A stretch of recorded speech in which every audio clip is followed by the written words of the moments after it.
이제 본격적인 휴가철에 접어들었다고 생각이 됩니다. 아마 이번 주부터 휴가 가기 위해서 이동하는 사람들이 많을 텐데,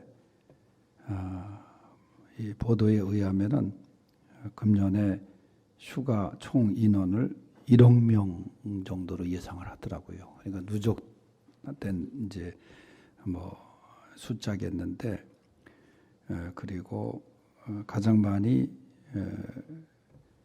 가고 싶은, 그러니까 갈 곳을 동해안권이 제일 많다. 물론 해외로 나가는 분들도 많이 있습니다만은 다 휴가를 떠나는 이제 시기가 되었죠. 언젠가 제가 프랑스 파리 선한 장로교회 집회를 인도하러 그때 8월달에 간 것 같은데, 그때 그 목사님으로부터 들은 얘기가 이 프랑스 사람들이 바캉스라고 해서 7월부터 8월까지 2달 동안이나 휴가를 간다 그래요. 대단한 거예요. 보니까 2달 동안이나 한 곳에 머무르지는 않지만은 이곳저곳 가면서 2달 동안이나 휴가를 즐긴다. 그래서 그 휴가를 위해서 사는 사람들 같아요. 어쨌든 휴가가 길든 짧든 간에 휴가는 우리가 살아가는 데 있어서 필요하고 또 누리는 것도 좋습니다.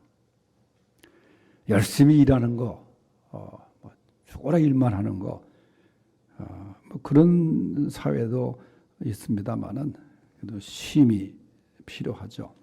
유명한 독일의 칼 바르트라고 하는 신학자가 있는데, 그 바르트의 말 속에 이런 게 있습니다.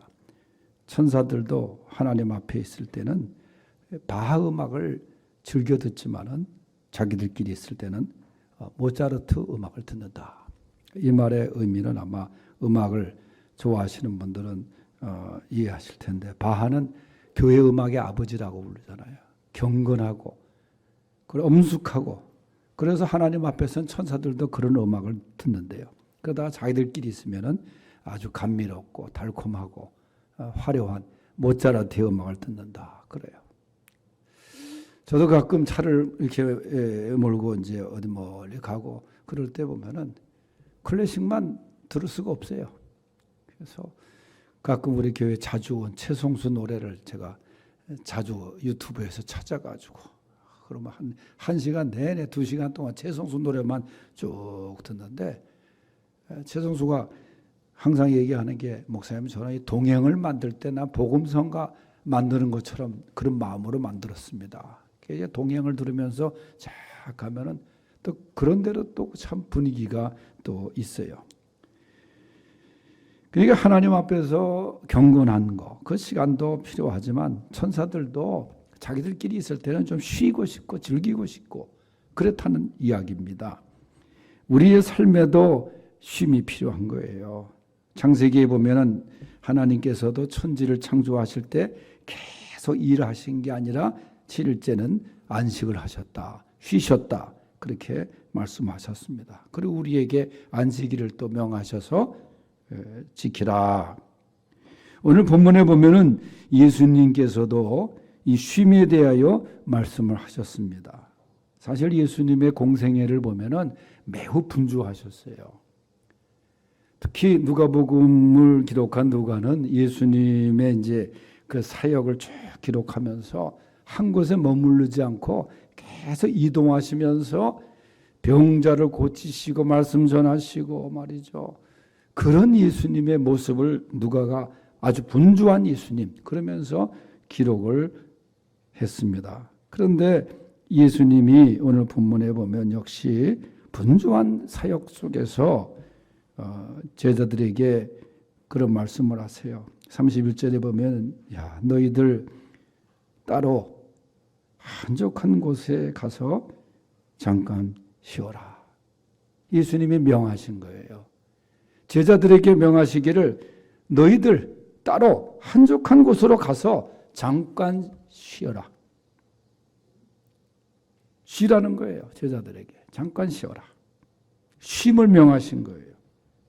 물론 우리가 쉴 형편이 안 되는 경우도 있지만은 오늘 제가 휴가철 처음에 얘기했습니다만은 휴가를 앞두고 또 다녀오신 분도 계시지만은 이 휴가의 의미, 쉼의 의미 오늘 말씀을 통해서 같이 생각해 보는데 첫째는 쉴 수 있는 자격이 있다는 거예요. 쉼은 자격이 있는 사람이 누리는 겁니다. 계속 노는 사람이 쉼은 그게 되겠어요. 오늘 말씀 속에 있는 거 보면은 30절에 사도들이 예수께 모여 자기들이 행한 것과 가르친 것을 낱낱이 고하니 그랬어요. 예수님께서 사도들을 제자들을 보내십니다. 말씀을 선포하라고 병자들을 고치라고 능력을 주어서 보내십니다. 제자들에게 사명을 줘서 보낸 거예요. 그래서 그들이 가서 행한 것, 그들이 했던 일들이 있습니다. 주님의 명령에 따라서 또 가르치기도 했습니다. 그랬던 것을 주님 앞에 나와서 낱낱이 보고했다. 그 말이에요. 어느 집에 갔더니 이랬습니다. 복음을 전했더니 또 쫓겨나기도 했습니다. 그런 것을 낱낱이 보고했다는 거예요. 이 말씀을 제가 읽으면서 제가 부목사 시절에 그 큰 교회 많은 교구 그 식구들을 맡아서 이제 신방을 하면 보통 하루에 20가정 이상 하고 돌아왔습니다만은 그러면은 돌아와서 보고서를 다 써요. 어느 가정 무슨 일, 어느 군대를 갔고 어느 가정이 뭐 이런 어려운 일이 있고 뭐 쭉 써가지고 보고서를 들고 이제 들어가가지고 한 사람씩 돌아가면서 보고를 하는 거예요. 1교구부터 쭉 보고를 해요. 보고를 들으시는 이 담임 목사님이 들으시고 이제 그 어떻게 하라. 그리고 목사님이 또 가셔야 될 땐 또 가시기도 하고. 그러면 그 보고를 받으시는 그 상황 속에서 좀 눈치 없는 그 우리 후배 교육자들은 그런 보고를 해요. 목사님이 너무 차갑답니다. 인사도 잘 안 받는답니다. 아니 목사님이 그 10,000명 가까운 교인을 보는데 이렇게 예배 끝나고 나올 때 그 어떻게 한 사람한테 눈을 줘요? 그러다 보면 인사를 교인들이 하지만 못 받는 경우도 있거든요. 그러면 자기한테 인사 안 받았다고 또 서운하고 삐지고 말이죠. 인사 잘 받는 교회로 간다 그러고. 하여튼 뭐 그래서 그런 얘기를 하면 목사님이 얼굴이 달라져요. 예? 얼굴이 벌거지면서 그래? 그런 건 보고하지 말아야지 좀. 목사님 말씀이 참 은혜롭다고 합니다. 그럼 보고나 해야지. 그거 뭐 목사님 사랑이 없다 그럽니다. 교회가 차갑답니다. 예? 그런 보고 시간에 어떤 때 보면 그냥 살벌할 때가 있어. 예? 그러니까 예수님도 제자들이 다녀와 가지고 이제 보고를 쭉 하잖아요. 그러면 여러분 좋은 일만 보고했겠습니까? 예? 실패한 일도 있고 성공한 일도 있고 말이죠. 대접받은 일도 있고 배척당한 일도 있고. 그런데 문제는 뭐냐? 가서 열심히 일했느냐. 너희가 가서 잘 열심히 최선을 다해서 일했느냐. 그게 중요한 거지 실패 성공이 중요한 게 아니었어요. 그러니까 예수님께서는 그래 수고했다. 쉬어라. 잠깐 쉬어라. 예? 다시 말씀드리지만 우리가 세상에 나가서 주님의 말씀에 따라 우리에게 주신 사명이 다 있잖아요. 열심히 일했느냐. 열심히 일한 자들에게 주님께서 말씀하기를 쉬어라. 적당히 하고 그저 놀기만 하고 하는 척하고 그런 사람이 누리는 것이 쉼이 아니라는 거예요. 데살로니가 후서 3장 10절에 보면은 누구든지 일하기 싫어하거든 먹지도 말게 하라. 그런 말씀이 있어요. 그러니까 그냥 노동의 그 귀한 모습을 오늘 말씀하고 있잖아요. 저 강원도 태백에 가면 옛날에 황지라는 곳에 예수원이라고 성공의 신부님이 하는 토레의 신부님이 하는 기도원이 있었어요. 그곳에 처음 갔을 때 제가 인상 깊게 본 그 안에 써 있는 액자가 뭐냐면 기도는 노동이다. 노동은 기도다. 그러니까 거기서 이 기도 시간 외에는 또 와서 밭에 가서 일해야 돼. 노동은 이 일이 저 기도라는 거예요. 그만큼 그 노동의 신성함 그걸 강조를 하더라고요. 일하지 않고 얻으려고 하는 거, 그 잘못된 거 아니에요. 그래 열심히 일하는 사람 쉬어라 그런 얘기예요. 그러니까 쉼이라는 것은 열심히 일한 자들이 누릴 수 있는 주님께서 명하신 쉼이 아니겠어요. 그래서 세상에 나가서 열심히 일하는 것, 주님이 명하신 것을 행하고 와서 보고할 때 예수님이 쉬어라 명하신 거예요. 두 번째 쉼의 장소입니다. 어디서 쉬느냐? 여기 보니까 예수님께서 너희는 따로 한적한 곳에 가서, 한적한 곳. 요새 가는 곳마다 얼마나 사람들이 많습니까? 좋은 자리, 그저 그 자리가 얼마나 사람들이 소문나면 다 몰려가고, 자기는 안 가도 텐트는 먼저 보내가지고 1년 내내 쳐놓고, 예? 그러잖아요. 그러니까 좋은 자리를 선점하기 위해서 좋은 곳은 다 가요. 예?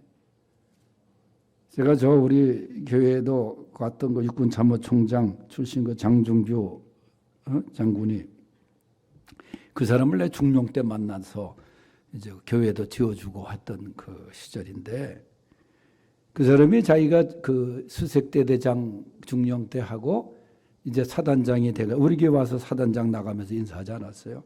그래서 자기가 수색대 대장 했던 그 21사단 193부대 사단장으로 명령이 나와서 이제 글로 가서, 제가 우리 교회 우리 노예 목사님들 모시고 좀 거기 전방에 한번 목사 수련회로 해서 가자.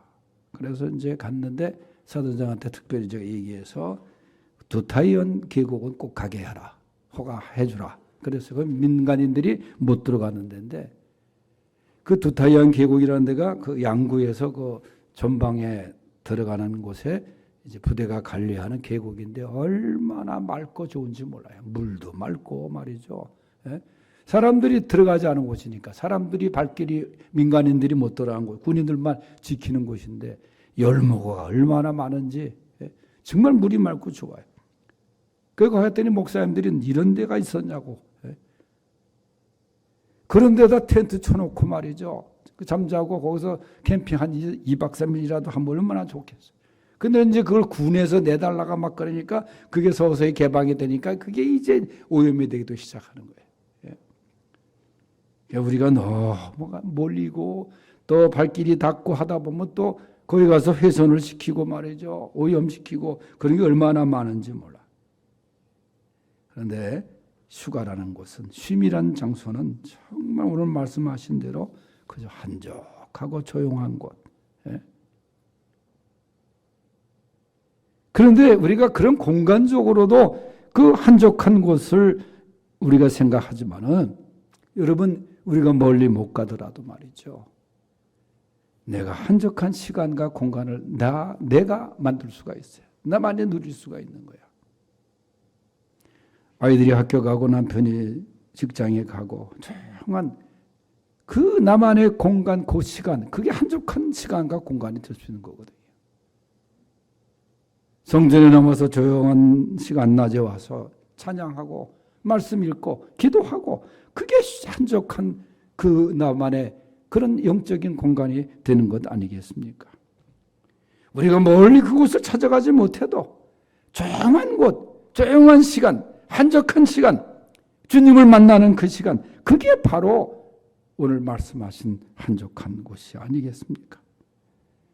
예수님께서 말씀하신 그 장소가 왜 그 번화하고 발전한 예루살렘이 아니었겠어요?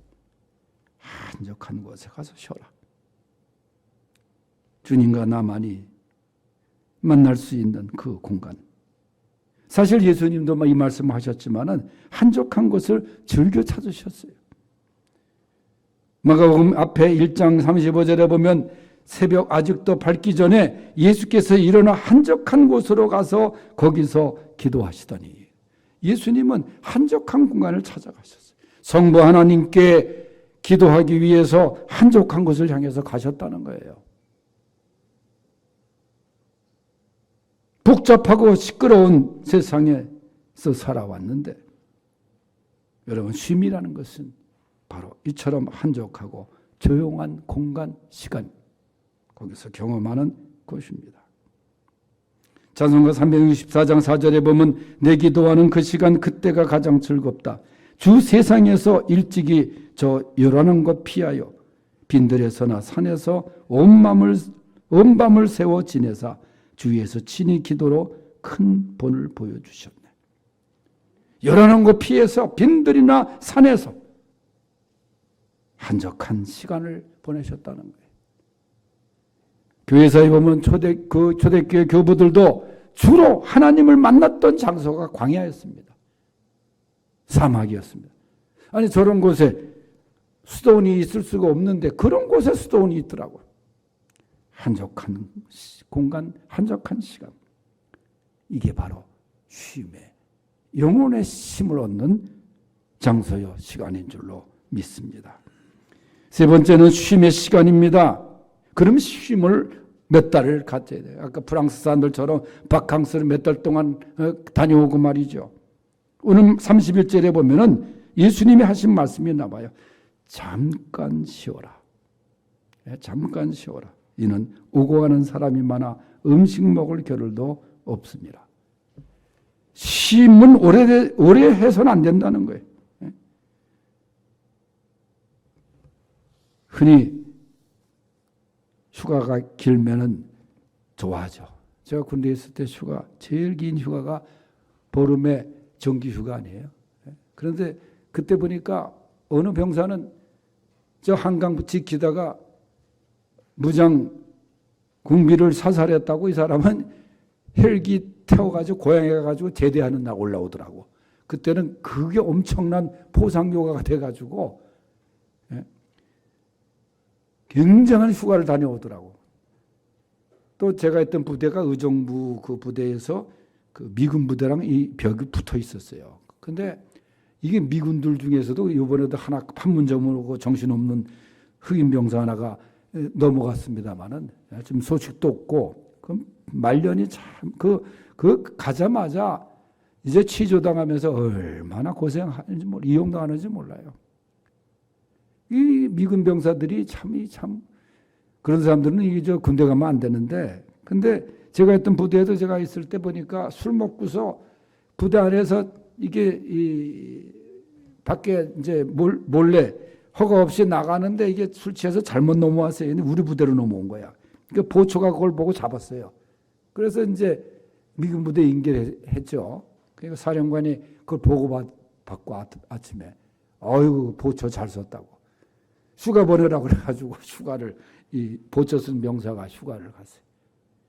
그 다음 날부터 저마다 그곳에 휴가 자기네가 보초 쓰겠다고 딴 데 보초 명단이 있어도 나 일로 좀 가게. 왜냐하면 그 다음 넘어오는 사람 잡아서 휴가 가려고 말이지. 그러니까 군대에서 휴가가 그렇게 좋은 거야. 휴가처럼 좋은 게 없었어.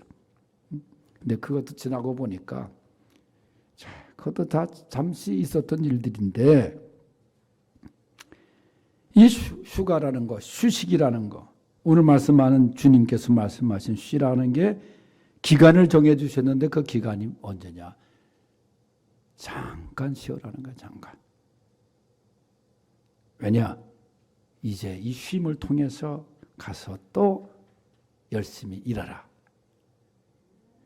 그러니까 일하기 싫어서 쉼을 주는 것이 아니라 일하기 위해서 쉼을 갖는 거예요. 이 말씀의 의미가 소위 그 휴가 휴일증이라는 말이 있잖아요. 휴가 다녀와서 더 열심히 일하는 게 아니라 휴가에 노곤하고 또 휴가 가서 부부끼리 싸워가지고 또 냉랭해지고 별거 아닌 거 가지고 싸우잖아요. 삼겹살 왜 이런 걸 사왔냐 뭐 그런 거 가지고 싸우기 시작해서 이제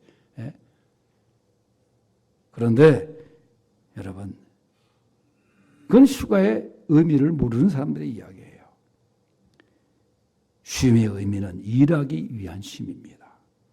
우리가 휴가를 통해서 쉼을 경험했다면 열심히 일해야 되는 거예요. 오늘 주님이 보여주신 말씀이 34절에 나오는데 예수께서 나오사 큰 무리를 보시고 그 목자 없는 양 같음으로 인하여 불쌍히 여기사 이에 여러 가지로 가르치시더라. 그 앞부분도 보면 말이죠. 예수님께서 한적한 곳으로 가라. 잠깐 쉬고 와라. 그렇게 하셨는데 그래서 배를 타고 한적한 곳으로 갔어요. 그런데 그 가는 모습을 본 사람들이 따라서 간 거예요. 먼저 간 거예요. 그곳에서 진치고 있는 거예요. 그래서 사실 제대로 쉬지도 못했죠. 예수님께서 잠시 쉬어. 그러면 이제 가서 다시 일하라. 예수님도 여러 가지로 사람들을 가르치시고 치유하시고 사역을 하셨습니다. 마지막 말씀은 이러한 쉼도 우리에게 필요해요. 그러나 우리에게는 영원한 쉼, 영원한 안식이 우리에게 주어졌다는 거죠. 세상이 주는 쉼이 아니라, 세상에서 얻을 수 있는 쉼이 아니라 주님 안에서의 쉼이 우리에게 주어졌다는 거예요. 마태복음 11장 28절에 쉼을 이렇게 말씀하십니다. 수고하고 무거운 짐진 자들아 다 내게로 오라. 내가 너희를 쉬게 하리라. 일시적인 잠시적인 쉼이 아니라 이것은 영원한 쉼이고 영원한 안식이고 주님 안에서의 영원한 이 평화인 것입니다. 어거스틴도 말했습니다. 내 영혼이 아버지의 품 안에 쉬기 전까지는 참 평안이 없나이다. 아무리 세상에서 좋은 쉼터가 있어도 그거 다 일시적인 거예요. 오직 주님 안에서의 참 평안, 주님의 날개 안에서의 참 안식, 그것이 진정한 쉼인 줄로 믿습니다. 기도하겠습니다. 하나님 아버지, 휴가철을 맞이하여 많은 사람들이 휴가를 떠나고 떠날 계획을 잡고 있습니다. 오늘 예수님이 말씀하신 쉼의 의미를 우리가 들었습니다. 열심히 일하고 또 일을 위해서 또 주님과의 만남의 그 한적한 공간, 시간, 이 귀한 쉼을 누리고 경험하는 우리 성도들 되게 하여 주시옵소서. 무엇보다 주님 안에서 진정한 평안과 쉼을 누리는 귀한 성도들 되게 하여 주시옵소서. 예수님의 이름으로 기도하옵나이다. 아멘.